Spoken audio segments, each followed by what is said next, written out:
Hi there, I'm Dick Allgaier. I want to respond briefly to a comment posted under one of our YouTube presentations.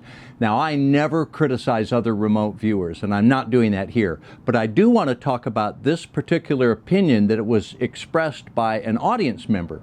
Remote viewing, of course, is the ability to produce accurate sensory information about a target that is distant in time and space. Under blind protocol, you use only your mental ability to obtain non-local perceptions. The commenter, in this case, prefers the work of other remote viewers who they say present sessions that don't have to be real. Quoting the poster, he, the remote viewer, never says it's real or it's objective. On the contrary, he just says it's his experience. And the commenter goes on to state, saying it's real is an instant red flag with me. When I was training in remote viewing many years ago, we had a saying. My mentor would tell us, don't clip the wire between your head and your butt.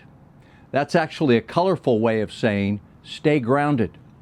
Don't let your head spin off into the unverifiable, the wacky, and the bizarre. Keep it real. Real is a good thing in remote viewing. For remote viewing to have any value, you have to be able to produce work that can be validated objectively, work that is quantifiable on real world targets. Now, in between time cross sessions and mysteries projects, I do a lot of practice targets that usually don't get published. You've got to do that to keep your remote viewing skills honed. So I work mostly verifiable ground truth validation targets. A good source is Lynn Buchanan's Target of the Week section at crviewer.com, and thanks to Lynn for giving us this resource. Subjective perceptions of nebulous concepts are never going to prove psi functioning. For me, a successful session is when you draw a real target exactly and describe it correctly. I'm currently working on a mysteries target. I believe it's an unusual target, but I trust there will be an aspect of it rooted in reality that will allow us to gauge the work to say, okay, this is real, now let's consider this. But that's not what I do every day. Here's a blind practice target I worked recently. I saw a person standing on a high, narrow ledge, feeling something close to terror. And the target was a glass walkway in a cliff in China. Is that real? I think you would say, yeah, that's real. Another example, my initial perception was purely visual. I saw a guy in bulky, flowing, colorful clothes holding some kind of traditional tools.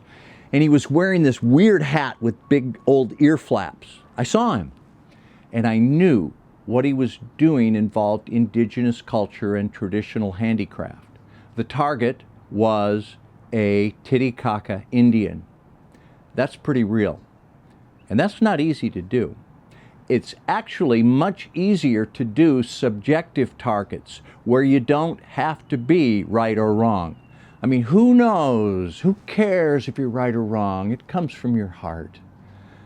You can do far out esoteric targets once in a while, but if you make a habit out of doing work like, oh, I'm going to describe the feeling of gravity in the fourth dimension, if you do that, your real remote viewing skills will degrade quickly and you'll produce work that has little value outside of the New Age community.